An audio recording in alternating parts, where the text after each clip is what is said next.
Humingi naman tayo ng update sa kaso ng pagpatay sa 16 anyos na si Christine Silawan sa Lapu-Lapu City, Cebu. Makakausap natin sa telepono si Police Colonel Lemuel Obon, ang hepe ng Lapu-Lapu City Police.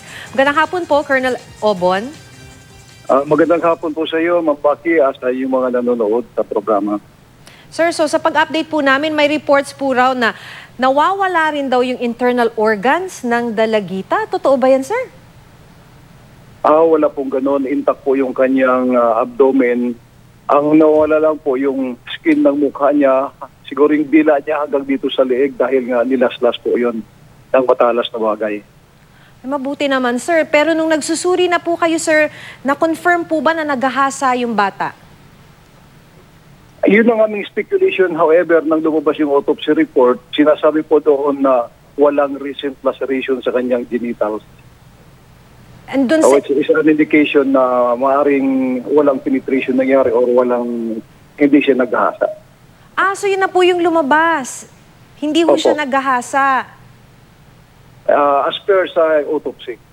As per the autopsy, sir, hindi po siya naghahasa. What was the motive behind, sir, the abduction? Was she abducted? May ano na ho ba tayong ganon, na-establish na ganon sa investigation natin? Sa ngayon po ay hindi po kami nagbibigay ng informasyon tungkol dyan dahil minamanhunt namin yung ating suspect. Meron na po tayong suspitsado, we know the name, we know the face. However, kung magbabanggit kami kung paano namin nakuha yun, makukompromise po yung aming kuhan dahil very elusive po itong ating suspect. Ilan yun, sir? Yung manhunt? At sino po yung nagbigay ng tip? Combination po ito ng lahat ng aming mga investigative skills, scientific, technical, and ang mga testimonies ng ating witnesses na nag-corroborate sa ating investigation analysis. Pero hindi pa po natin na-establish yung motive. Later on, siguro pag nahuli na natin, nailalahad na namin lahat. Okay. Sir, pasensya na po. Medyo sensitibo po itong tanong. Pero may mga report po kasing lumalabas na nawala rin daw po kasi yung trachea. Tama po ba? At saka esophagus ni Christine. Nang dinala po yung kuan, yun ang nakita natin kasi wala na talagang, halos wala nang laman yung kanyang dito sa may liig niya. At yun ang binabanggit ng ating medical legal officer ng PNP. Okay. Sir, eto na po, ipanghuhuli ko na lang po, no? Kasi may nakita daw po kayo dun sa CCTV na kasama niya sa motorsiklo. Eto ho ba, tukoy nyo na kung sino ito? Nakausap na ba? Yung sinasabi po doon ay hindi masyadong kailangan pang i-enhance. However, hindi yun ang pinagbasihan namin. Corroborative evidence lang po yun. Tool lang sa investigation namin. Mayroon kaming ibang pinagbasihan para matumbok namin kung sino yung ating suspetsado.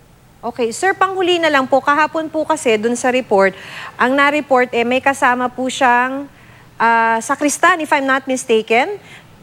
Kaibigan niya, opo, nag-CR lang daw po. Tapos paglabas, wala na po si Christine. So na-establish na po ba natin ano yung nangyari in between at kung paano po nakarating dyan sa lugar kung saan natagpuan yung bangkay ni Christine? Tama po yun, nung mga bandang alas 6 ng hapon ay itong kanyang kasamahan sa simbahan na yung sakristan or church collector, kumain sila ng balot yan sa malapit sa simbahan. At na-establish po natin yon, nakita sa CCTV. And then, nang pumasok sila, dahil mag-umpisa na yung mass, iniwan niya si Christine dyan sa may,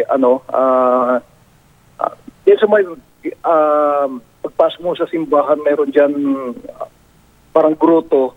Sabi niya, saglit lang, iihi lang bago babalikan niya para magsama sila sa loob. Pagbalik niya, wala na ho dyan. At kami naniniwala kami sa ganun na statement dahil since day one kasama namin yung, by the way, yung lalaki na sinasabi is only 14 years old. Okay, sir. So medyo karumal-dumal po talaga to no? So based on the autopsy reports, hindi naman po siya ginahasa, pero tinanggalan po ng dila. If I'm not mistaken, di po ba? You confirm this. Tapos may tinanggal pa rin po. Tapos ngayon ho ay binabanggit din po na ginamitan ng asido si Christine. Aside from dun sa tinanggalan pa po siya ng balat no, sa muka. Tama ho ba yun na meron ho siyang asido na pinainom ba o binuhos sa kanya? Ganito po, based sa autopsy report na i-provide sa atin, ang ating victim ay suffered a total of 30 stab wounds. At ang kinamatay niya ay multiple stab wounds. Isa sa liig na malalim, 2 po sa kanyang trunk, sa katawan, at sa kasiyap sa kanyang upper extremities, ito sa mga kamay. As to the acid,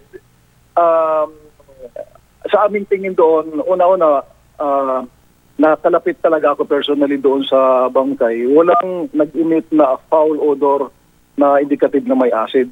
Lumabas lang po yung acid doon na kwento dahil yung may natagpuan doon na bag na hindi pag-aari ni sa ating biktima si Christine. However, it belonged to a woman na nag-ano sa toilet ang kanyang trabaho, naglilinis. Pero wala naman rin kami nakita ang aksido doon. Okay. Kasi binukalkal yun eh. Yun ang unang pinakita namin ng suko at doon sa mother. Yung nakikita sa picture, yan ang kinilala ng nanay na sa kanyang anak pati yung sapatos. Yung isang bag, mayroon doon na bikini, pambabaeng handis. Hindi yun. At yun ang sinasabi na it belonged to the woman, other woman na tagalimpyo ng CR. Kasi kung ang balat ay binuhusan ng asido, siguradong puputi yun ay maluluto ang laman na rotwan. However, walang ganun sa kanyang skin. Okay. Sir, but who could do this? Parang grabe naman, sir, no? Who could do this? What could be the motive behind it? Ano po yung nasa initial na pag-uusap ninyo? Kasi grabe naman yung ginawa dun sa bata, no? Mayroon na po kaming sagot yan. However, as of this time, ma'am, hindi pa namin pwedeng i-reveal kasi it will compromise sa ating we will answer everything tungkol sa mga queries na yan in due time, lalo na pag na-arrest na namin yung suspect.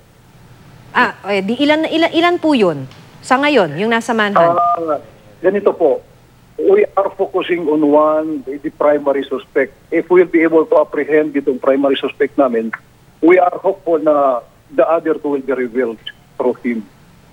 Okay. Maraming salamat po sa inyo, sir. At sa oras na ibinigay ninyo.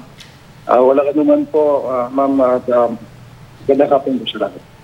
Police Colonel Lemuel Obon, ang hepe ng Lapu-Lapu City Police.